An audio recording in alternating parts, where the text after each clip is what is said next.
Hello and welcome to the Business Talk podcast. I'm your host Deepak. I'm honored to welcome Professor Jochen Wirtz, Vice Dean of MBA Programs and Professor of Marketing at the National University of Singapore, as our esteemed guest on today's podcast episode. His insights into technology, marketing, and service excellence will make this discussion truly enriching. In addition to his role at National University of Singapore, Professor Wirtz is an international fellow at the Service Research Center, Karlstad University, Sweden, an academic scholar at the Cornell Institute of Healthy Futures, and global faculty member at the Center for Services Leadership at Arizona State University. Previously, he played a pivotal role in executive education as the founding director of the UCLA NUS Executive MBA Programme, served as an associate fellow at Saïd Business School, University of Oxford, and was a founding member of the NUS Teaching Academy. A globally recognized thought leader in service management, Professor Wirtz has authored over 200 publications, including Intelligent Automation, Services Marketing, People Technology Strategy, and Essentials of Services Marketing. His books, translated and adapted for over 26 countries, have collectively sold more than 1 million copies, cementing their status as a foundational text in service marketing. In recognition of his scholarly impact, Professor Wirtz was named one of the 86 highly cited researchers in economics and business for 2023 Web of Science Clarivate. He has received over 60 awards, including the Christopher Lovelock Career Contributions to the Service Discipline Award from American Marketing Association, the Academy of Marketing Science Outstanding Marketing Teacher Award, and the National University of Singapore Outstanding Educator Award, each underscoring his influence in both academia and industry. Beyond academia, Professor Wirtz actively consults for leading global firms, including Accenture, Arthur D. Little, and KPMG, and has co-founded startups such as DataSwift and TranscribeMe. Originally from Germany, he spent several years in London before making Asia his professional home. His expertise continues to shape service businesses worldwide. Dr. Jochen holds a PhD in Services Marketing from the London Business School. In this episode, Professor Jochen Wirtz will share valuable insights from his research, service robots, LLMs, LBMs, and Agentic AI, implications for marketing strategy. So without further delay, let's welcome Professor Jochen Wirtz to the podcast. Professor Wirtz, it's an honor and privilege to have you join us today. Deepak, so nice to be with you. Thank you for inviting me. I'm absolutely delighted to be here and speak about a topic I am truly passionate about. I am absolutely convinced that we are entering a service revolution, or we are at the beginning of a service revolution. And if you look back 50 years from now, I'm convinced we will say, and wow, in the 2020s is when the service revolution really gathered pace. I mean, we had the agricultural revolution, we had the industrial revolution, and they brought us mass manufactured, high quality, ever low cost products. And with that, I mean low cost is how many minutes or hours does the average middle class citizen in the world have to work to buy a t-shirt or a kilo of rice, right? And the costs have come down, down, down. The service sector has not had the same productivity increases as agriculture and manufacturing. And I believe that now all of that technology is coming together. So we talk about large language models, large behavioral models, agentic AI, but also the physical aspects of physical robots, sensors, microphones, cameras, mobile technology, geotagging, stuff like facial recognition. So all of these technologies come together now and help us to also achieve massive productivity gains in the service sector. And I believe in particular, two sectors are very important for the well-being of our societies, and that's really healthcare and education. And both has had very low levels of productivity increase. And I'm convinced this will change now. So as we talk about technologies, what we are talking about is not AI or large language models or any of these in isolation. No, we talk about IA or intelligent automation. And that includes all of these technologies together. So we talk about computer vision, right? If you have a autonomous car, it has to sense the environment. So how do you get the environment into bits and bytes inside to the systems? We talk about execution. This is agentic AI, workflows, and so on, physical robots. You have to do stuff, right? You have to issue a legally binding travel insurance or a legally binding, you have to legally binding personal loan. You have to disperse the loan. So it's the technology that executes this. Plus, of course, language and thinking. I mean, we have to, the computer, the software, the tool has to understand us, and then it has to communicate with us. We have to understand it. And then, of course, all of the analytics and the thinking and everything going on. So it's everything coming together here, really. And whether or not a particular service can be made scalable, can be automated, really depends on two dimensions. Let me start with the first dimension, and that is really, is that service tangible or intangible in nature? So if it is tangible, meaning I have to touch something, I have to move something, I have to change something, I need a physical service robot. I mean, room service, I have to bring you the food to the room. So I can't just send it to you via the metaverse. That doesn't work, right? But for intangible, anything, any type of transaction, any service that can be done on an app, over the phone, via email, on a website, by talking to someone, this is the kind of stuff that is happening right now, that's being automated right now and made scalable as we speak. Yeah, I mean, one of the fastest shrinking job categories is really call center staff. And why? Well, you don't want to call a call center, and the call center doesn't want you to call either, because why? It's costly to serve, and from a customer point of view, it's unpleasant, ineffective. I mean, who wakes up in the morning and says, "Oh, I'm so happy today. I'm going to call my credit card," right? Nobody does that. So this will all be automated here first. So let me give you another example. I'm in education. We do not teach the basic stuff anymore, like mathematics for business, statistics for business, basic accounting and economics, right? Why should I use expensive professors to teach you that? So we already now get what we call white labeled courses. So it's Harvard Business School Publishing, it's Pearson Education, McGraw-Hill, it's Coursera, edX. There's so many providers there. Many of them allow us to put our NUS logo on it. We put our professor's name on it. We have a professor, an academic, who picks which modules should the students take, what assessments, what exercises, and so on. And the whole thing is scalable then. So I have to pay the professor once to do this, and then a little bit maybe to monitor what's going on. But I don't have that professor to teach this kind of stuff again and again. So in education, this is just amazing how this happens. And I can give you another example. I just viewed a metaverse-based training unit for how to train public speaking.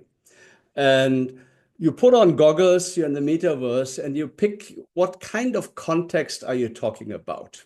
So is that a 2,000 people auditorium where you give a motivational speech? Is it a 20 people boardroom meeting? So you put the context, you put your objective. Is that to entertain? Is that to convince? Is that to sell something? So you say, what's your objective?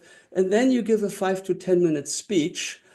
And so you, in the goggles, you are on that stage, you give your speech, and then you get a mind-blowing analysis back, such as, you looked a lot to the right of the room, hardly on the left of the room. You didn't make enough eye contact. You had too many filler words, ahs and ums, right? You didn't stop after the full stop. You were too fast. You didn't vary your voice. You were very monotonous. So you get all of this kind of feedback here. And then you try again, and maybe the system tells you, try and drop the filler words. So no more ahs and s and so on. And then you do it again. And if you're better with the filler words, then the next thing is maybe now you do a stop after a full stop. And I hope you can see how this kind of training, number one, is very cheap because it's scalable. There is no service, no human service provider involved. And number two, it's very effective because you're learning and improving. At the same time, type of kind of training we also have in language teaching. So you dive into a, let's say, situation in France at the Champs-Élysées, drinking coffee, ordering coffee in a restaurant, and you practice and you get the same analytics on pronunciation, grammar, use of words, and so on. So that is the information processing type service where I don't have to touch physical things. Now, where I have to touch physical things, the development is a little bit slower because physical robot development takes a bit more time. And the other thing is that many environments, physical environments we have right now, are not yet equipped for robot deployment. So a greenfield deployment is very easy because I designed the whole facility already that the robot can use everything. But if it is a brownfield or retrofitting kind of environment, that is much harder. And I give you an example. In a brand new hotel, already the kitchen, the rooms, room service, and so on are designed to allow robots to be deployed. So that means there's API, Wi-Fi, Bluetooth. That means the robot there are no steps and staircases that prevent the robot from moving. And the robot can call a lift, can tell the lift where to go, can open all the access doors, can ring the door of a guest room, can call a guest on the phone. So, but all of that had to be designed and done. And every new development I see, whether it's a hospital, whether it's an airport, whether it's a hotel, is designed with that in mind. So that's the first dimension here, physical versus virtual, and virtual is happening right now as we speak. And in 2 years, if you have still a call center that handles easy questions, you're way behind the curve. Yeah, you have to fear for your survival. So most of us expect a pretty smart agent to be on the app, on the website, and on the phone, and ideally integrated with Siri or Alexa, where I can just talk to the organization and say, hey, please change my mailing address. Can you increase my credit limit? And so on. So the second dimension is, what is the core value proposition of your service? I mean, is that emotional or social, or is that cognitive or analytical? And you can see for simple emotional services of any degree of complexity that will be delivered by technology. Yeah. With simple emotion means is friendly to you, smiles at you, makes eye contact, right? All of those things robots can do beautifully and better than low-level, underpaid, overstressed employees we typically have in many, many service organizations.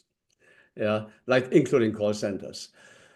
Now, if it is emotionally very complex, like PhD supervision, marriage counseling, or adventure when you go onto whitewater rafting kind of experience, you don't want to shout and scream with a robot, you want to be with another human, that is where humans will be needed. And you can see if it is very complex, both cognitively, analytically, and emotionally, socially, we are talking about robot people teams. So healthcare is a prime example here, where there is a physician, a human that deals with the emotional part and reassures you and talks to you and analyzes you and so on. But then you have the backdrop, which is the AI that does a lot of the heavy lifting of the analytics and so on. So you have both things together. And I have some nice examples here where this is beautifully done. They did a study with kindergartens in Scandinavia, and they doubled the productivity of kindergarten teachers by doubling class size. And how they did this, instead of having 8 kids to a teacher, they had 16 kids to a teacher, but they also deployed 4 robots together with a teacher. And so they had the 4 kids on a table, and then they put a little robot on top of the table. And these robots had different names like Sam and Lucy. They had different uniforms. And it was very cute. They interviewed the kids and asked them, hey, how do you like being taught by a robot? And this was very sweet, and it was very surprising to me because the children said, actually, we love dealing with Sam. And why? Sam gets never angry if we don't understand something and is very patient in explaining it again and again. And the other thing they said is, and Sam is so good, if we don't understand it in a certain way, Sam can explain in 3 or 4 different ways until we understand it.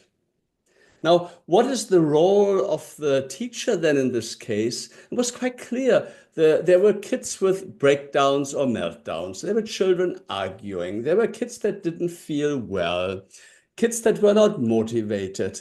And this is really, you could see where the human came in, was dealing with all of these personal, emotional, and interpersonal issues where the robot wouldn't be credible. Okay, so you can see where the deployment goes here. And I mean, I don't want to go into detail here. This is a digital transformation of ANZ Bank, which is a large bank in Australia and New Zealand. And my co-author, Pascal Bonnet, he was a McKinsey partner at that time. He did a few hundred of these transformations, and ANZ was one of their clients. What I want to show here is that they end-to-end automated financial services processes. Here, this is here from customer acquisition, meaning that technology acquires customers on social media. So besides the search terms, the posts, and so on, you see on LinkedIn, Facebook, TikTok, and so on, all the way to application, credit check, police check, and all the way to then issuing you a travel insurance, a personal loan, or a credit card. And I think the takeaway here again is it's not one technology. It is a lot of technologies combined with a lot of API interfaces to financial records, to criminal records, to databases, and so on. And to me, sort of the world champion on this end-to-end automation of customer service processes is really Google. Yeah. Google, even with technology that is not old, Google has always been end-to-end automated. And how do they do that? They have pretty simple services, simple processes, and that's also the future of most of our services we will have. They will be simple. A travel insurance will be a few drop-down menus like what's your coverage? Just India or just Asia or the world, not without the US, or the entire world with the US? Is it the family? Is it just you?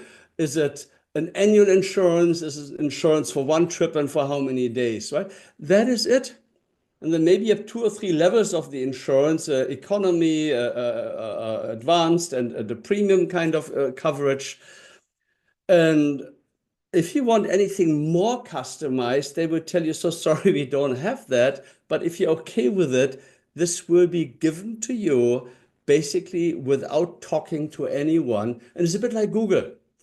Google, as you can see, has virtually no customer service employees. And I challenge most of you in the audience here. We all use Google Maps, Google Search, Gmail, maybe Google Scholar, right? There are so many Google services, and yet virtually none of us ever needed customer service from a human for using these kind of services. And I believe that most services will be like that going forward. I moved to a fintech called Wise from the UK for my global transaction kind of services, for all my credit card business. And I never talk to an employee, although I have a pretty complex banking needs. I get speakers fees and royalties from the US, from Hong Kong, from Australia, from Singapore, from the UK, from the EU, in all these different currencies. So I have local accounts in all of these countries thanks to Wise. So if you want to send me money from the US, I can give you my US bank number. And for you, it's a local transaction. You don't pay fees, I don't pay fees. And I guess how many times I ever chatted, emailed, talked to a wise employee? Zero. That's fully scalable. I switched from my telco operator to an app. So basically, same thing. I opened that. It's a fraction of the cost compared to the telco I had before. And everything is on this app. When I want to roam, it just asks me, is this Southeast Asia or is that globally? And how long do I want it and how much data I want. So it's a very simple drop-down menu. I pay through the app for that roaming feature. When the data I used, it asks me, do you want to buy again? I don't have these problems anymore that I incur hundreds of dollars of roaming fees accidentally, which happened to me before. And so you can see service for service, we are moving more or less to an app where there's a credit card and an address and an email and the phone number is all preloaded. And that is how you deal with this. Now, this is the future of many services. So let me just share with you some of my predictions, what I think this will mean for individual service businesses, for service markets, and for us as societies. So let me start with my first prediction that really is that I think that the scalability of these services will lead to a massive concentration of service markets. And why? Think about this. How many Google Maps do we need in this world? How many Google Scholar or how many WhatsApp or communications platforms do we need? I mean, we've got WhatsApp and Telegram and Zoom and Teams, right? It's a few communications platforms we have. Do we need more? How many fintechs do we need? Like we have got Wise, we got Revolut. I have both a Wise account and a Revolut account. To me, both are almost the same. So I adopted Wise first, so I use Wise. If a third one comes or a fourth one comes, why would I switch? Wise does everything I need, right? Just want to contrast this here. It's a bit like we have globally millions of banks. Most of them are expensive and actually quite bad. My prediction is we don't need millions of banks. We don't even need thousands of banks. Maybe globally we need a few hundred banks. So my prediction is most banks will go under. I predict the same for business schools. I mean, we will have top-notch, high-quality, scalable MBA education. And that doesn't mean that it is all online. I mean, if you are a global brand like Stanford or Harvard, they could have a fantastic top-notch quality online course. And let's say every last Saturday of the month in all the cities around the world, all the study groups meet, and maybe they're facilitated by an alumnus or by an adjunct professor, but not by an expensive Harvard professor. Yeah, so I can have peer-to-peer grading. I mean, look at the edutechs. They have solved a lot of these things so that they are scalable. And to me, it is the same. Let's say in the Industrial Revolution, we had globally millions and millions and millions of shoemakers, of tailors, of joiners who do furniture and so on. And today, most of them are gone. And I predict the same for universities, for banks, for telcos, for insurance companies. And the minute we get more scalable things also for physical services like pizza restaurant, fast food restaurants, or maybe even hairdressers, I mean, there's no reason in 10 years why at least the guys don't go into a hairdressing salon where there's a smart mirror, they analyze your head and your hair, and they show you what they can do with your hair in terms of designs. And when you like one, you click OK, and robots come and cut it. Yeah. I was with the managing director of McDonald's for Asia on a panel here. McDonald's hardly has human contact anymore with customers. You go to a McDonald's restaurant here in Singapore, you choose on a screen, you pay on the screen, you get a ticket, and then you go to a counter until your number appears, and then you pick up your food. There's no reason why at that counter is a human. It could be a box where there is a QR code, so you scan your ticket on that, the door opens, and you take out your food. And inside the kitchen, I mean, whether the fries are done by a machine, by a robot, or by a human, we don't care. But I can promise you that in 10 years, much of the human labor in McDonald's restaurants will be gone. Maybe there's one person per restaurant still there to help firefight small problems and so on. Maybe it's a team of people, maybe 20 people look in the city for over 100 restaurants, and they get dispatched when there's an issue rather than being on site. So there will be massive concentration, massive dying and consolidation of businesses. Here, same education we discussed, Uber, Airbnb. I mean, how many Olas, Ubers, Grabs do we need? We don't need a lot. Not like now with millions of banks. My second prediction is a bit like Google. Most of these services will be highly productized. This means they're like an app, right? You download, you pick your constellation you want. It's a bit like an iPhone. You can't customize everything. It's pretty standard what you pick, and that will serve 99.9% of all customers and transactions. If you don't want that, then you have to, maybe there's a niche product there, or maybe there's still a human service product, but that will cost a lot more. Now, service in the sense of customer service, meaning people serving you, will not be a differentiator anymore because we hardly will have customer service. It's much more, is your technology frictionless? Is your onboarding, your customer journey frictionless? Is it intuitive? Is it robust? Is it customer error tolerant? Meaning, I, as a customer, can't destroy it in that sense. The worst thing that happens is I close the app and I reboot.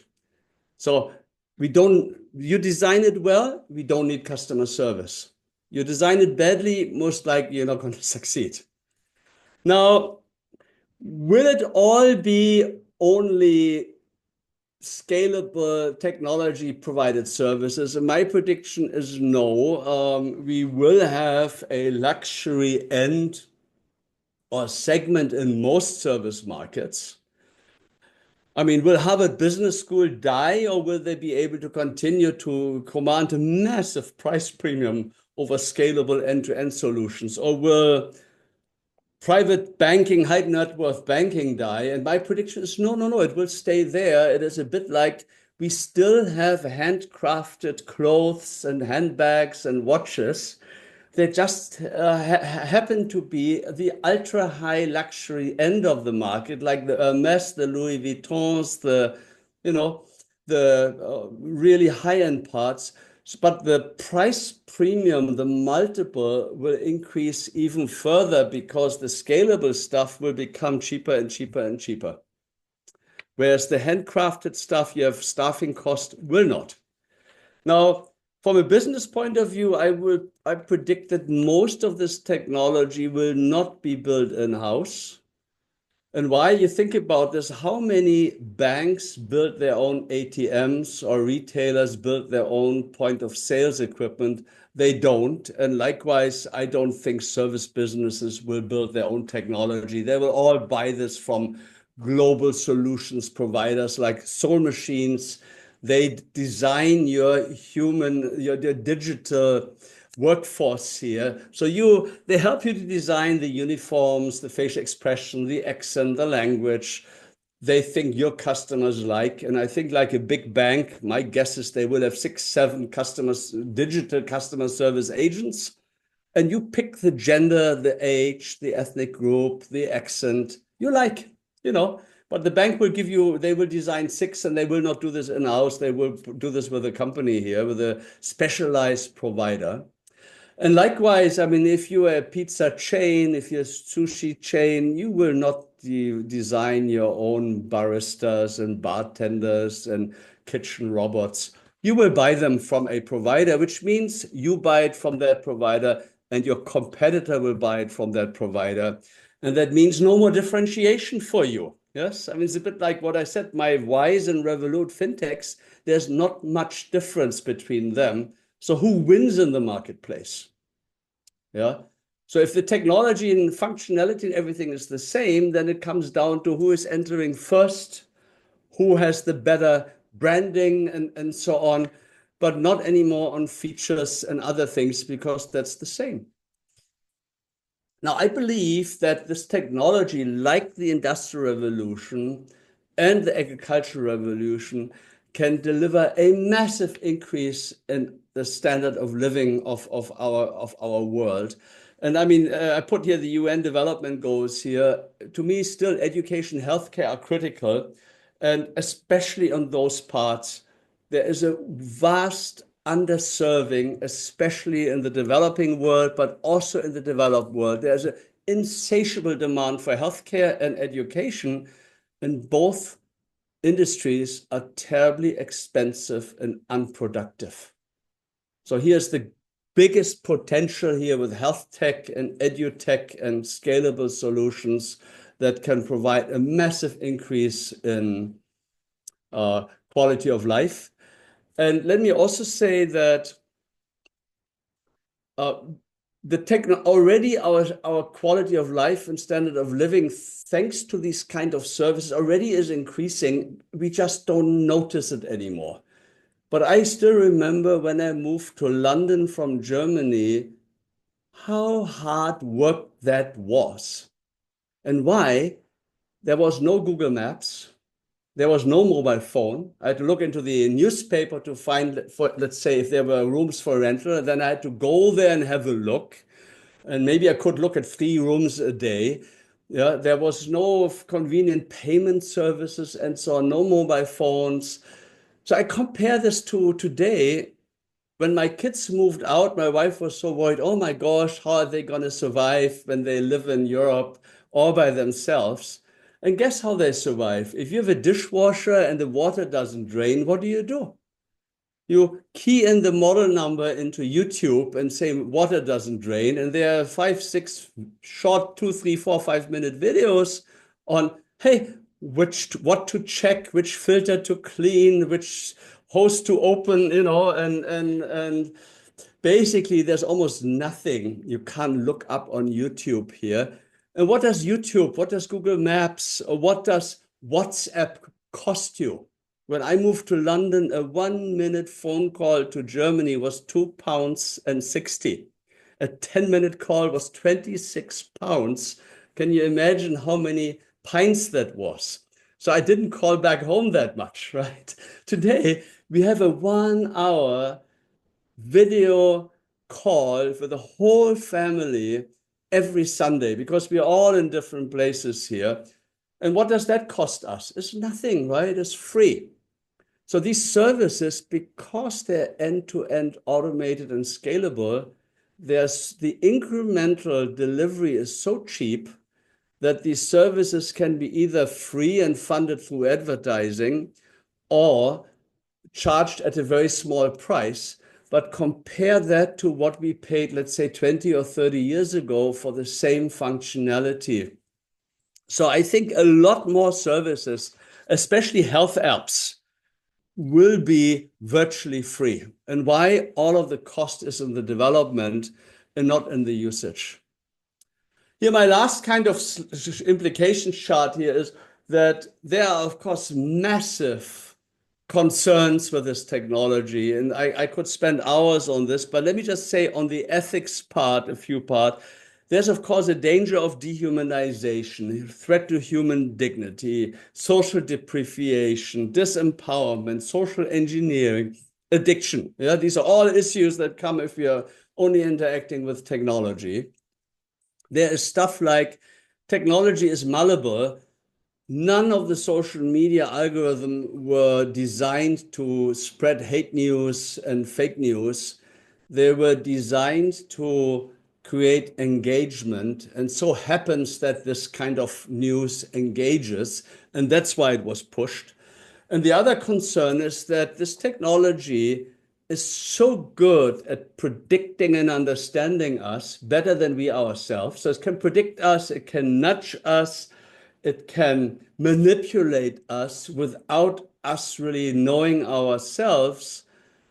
And that is done by for-profit businesses. So I think you can see the problem here.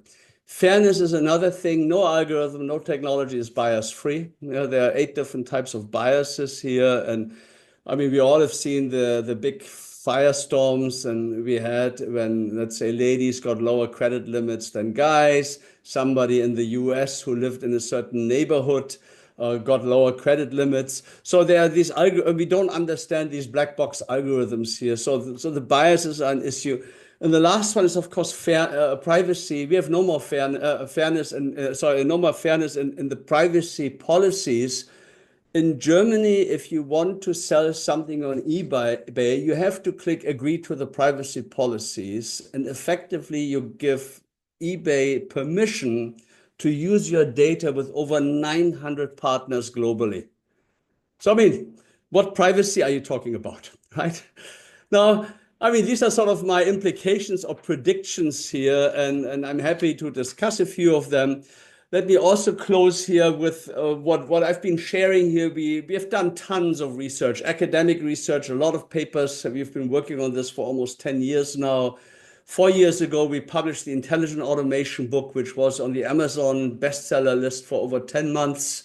It explained intelligent automation in a very clear way.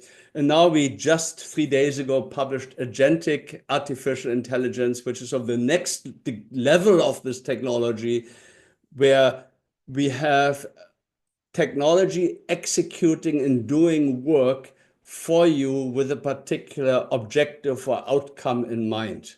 So LLMs just tell you, you ask a question, they give you an answer. Agentic AI basically does the work for you. Please make a reservation in this restaurant for 2 people, window seat, 7:30 tomorrow evening. So it will make that reservation for you. And this can be either, again, information processing type services or also physical services. So physical robots, like an autonomous car, has everything: language, behavioral, and agency, right? Or agentic AI. So it gets you to your destination in the most efficient way. And we'll have more and more technology that will be able to do that in more and more service industries. So Deepak, let me stop here and hand over to you. Listeners, as we conclude this enriching discussion, I extend my heartfelt gratitude to Professor Jochen Wirtz for sharing his profound insights on the transformative role of service robots, LLMs, LBMs, and agentic AI in marketing strategy. His deep expertise and extensive research have provided invaluable perspectives on how smart technologies are shaping the future of the service sector. Professor Wirtz's contribution to academia, industry, and executive education continue to inspire scholars and professionals worldwide. His groundbreaking work in service management, coupled with his global advisory roles and entrepreneurial ventures, reinforce his impact on both theoretical advancement and practical applications in marketing. Thank you so much, Professor Wirtz, for being a part of this episode and for your remarkable contributions to this field. It has been an absolute privilege to have you on the podcast. Thank you, Deepak. It was a pleasure to be here with you. Thank you, Professor.